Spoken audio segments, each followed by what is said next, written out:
ka-vibes! Good morning sa inyo. Tuloy-tuloy pa rin tayo sa kasiyahan at katuwaan. Galing kami sa YouTube. Yan, tumawid na kami dito sa radyo. Nag-tricycle kami papuntang FM Ang radio. bilis, di ba? Ang bilis. Oo, so, syempre, ito na. We're actually down to the final. Stretch! O, diba? Mag-English tayo. Stretch is the correct answer! Tama. O, Ito na ang ating Dugtungan Mo Kabay! Dugtong, pakitong, kitong, malimango, eksa, dagat. Ito na nga. Dugtungan mo ka, vibes! Habang wala kang ginagawa dyan, iniisip mo lang siya ng iniisip. Ito na. Pinagpapawisan siya dahil blank. Ano kaya, you know? Pinagpapawisan siya Dahil? dahil patay electric fan. Oy! Yun lang. Pinagpapawisan siya dahil nag-exercise siya. Ayan! Mag-exercise na. Ay naman! Bakit dalawa lang kayo nag-exercise dyan? Sayang! Dalawa lang sila, wala yung iba nilang kasama.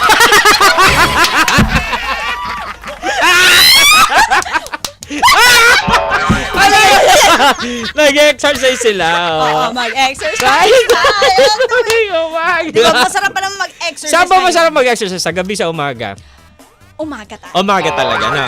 Dahil dyan, eto na, ang puksaan. Ay, tapos na. Ay, tapos na. Kayo ba ka, Tugtungan vibes? na pala, oh. Tawa, Jun, tawa ng tawa. Hoy, Sir Ninyo Abel Gas, good morning! Sir Nino!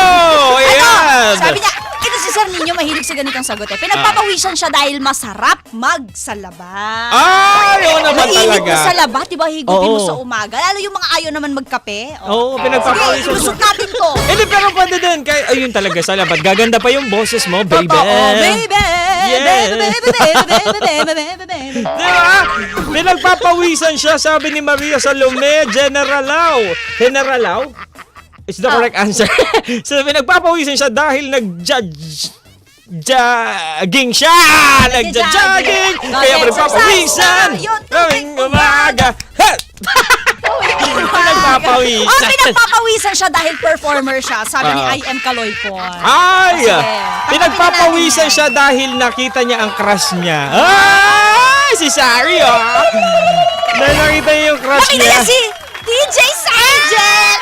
Pinagpapawisan siya kahit aircon. Grabe, ito.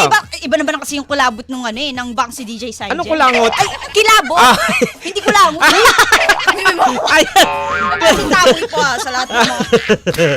Sabi dito, pinagpapawisan siya. Ito ang natural doon ng paraan ng katawan para i-regulate and then Kuya Kim. Ay, ito. Si Proseso Umpeng sa loob. Gaming, sabi niya pinagpapawisan siya dahil Ano? siya sa umaga. Ay! Ayan. Ito naman, pinagpapawisan siya. Sabi ni Erickson Tamares Montolino. Oh. Sabi niya, pinagpapawisan siya dahil naka-jacket siya habang kumakain ng mami ng tanghaling tapat. Ba't kasi Mami. naka-jacket?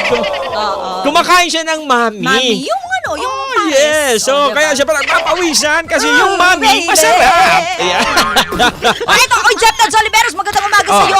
Si Louie Basco, sabi niya, pinagpapawisan daw siya dahil naglaba raw siya ng 4 a.m. at nagkape raw siya at nagpandesal pagkatapos. Ba't ang aga? Baka ganun ang kanyang Sa bagay, oo. gising, di ba? Mga, alam niyo, tayo, mga pang-senior yung gising natin. Ay, oo, diba? May mga ganun nga. Sabi ni Joe Abaya Herrera, pinagpapawisan siya dahil nag-gym. Nag-gym. Mabuti nililinaw natin. Mas maganda yung nililinaw niya para tama yung pagkakabasa namin. Bilang kami, hindi naman talaga madumi ang utak. Minsan. Ayan Sabi, sino yan? Good morning kay Vic Viper. Tapos si John Dio, meron din siyang entry. Sabi niya, pinagpapawisan siya kasi crush niya raw ang kanyang boss. Yun naman talaga. Ayun lang. Yung boss mo yung kalas.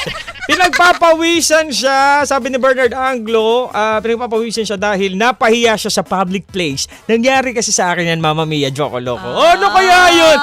Alam ko na, pinagpapawisan siya kasi may kinikim-kim siyang may ganun. Diba? Ano kaya nangyari kay Bernard Anglo? Iyon, Yan ang ating alamin. Sa pagbabalik ng ating programa, makakasama natin ng live sa linya si Bernard Anglo para sabihin at ikwento ang kanyang naranasan. Ay, nako, sana malaman namin yung Bernard Anglo. Share mo na. Correct. Si Mayet, Di Guzman, sabi niya, pinagpapawisan siya dahil pawisin talaga siya. Oo, may mga ganun tao na kahit pawisin. napakalamig ng panahon, pero yung katawan Pawisin, talaga no? nila, natural sa kanila yung pagpawisan Oo, ng ibig sabihin, ang kanilang sweat glands ay, yun, dugtungan mo. hotdog. Ito shout out din kay MJ Gasco at kay Jeff Tads Oliveros. Sabi naman ni Jeff Tads, ang entry niya, siya pinagpapawisan daw siya sa tuwing brown out. Ay, naman talaga, oh. Syempre, siguro na-late ng bayad ng ng kanilang kuryente. Ay, no? pwede Nangyari yun. yan. O, Mama Mia, si Gabriel Gutierrez, batiin mo. Oy, Nakikinig siya. Gabriel Gutierrez! Oo, pinagpapawisan siya kasi pag nag-shoot daw siya, mas masarap daw kasi pag nagbabasketball, papawisan siya. Di ba, Masarap na kahit pag may kayo nga kalaro. kahit kayo nga dito na yung mga nagbabasketball po sa opisina, dito ha. Ba't sa opisina sila nagbabasketball? I mean, mga Ay, okay. natin, yung ating mga katrabaho, talagang gusto nilang nagbabasketball talaga kahit once a week lang kasi nagpapapawis po sila. Oo. Feeling nila yun na yung exercise nila matapos ang isang linggong trabaho. At napakahalaga niyan ka, Vibes, kapag hindi ka pinagpapawisan, matakot ka na. Pag di ka na pinagpawisan, ay, dako talaga. May something, Baka diba? tumagos ka na niyan. Pag... Oo. Ay, hala, sabi ni Willie Laga, dahil sweat mo pala.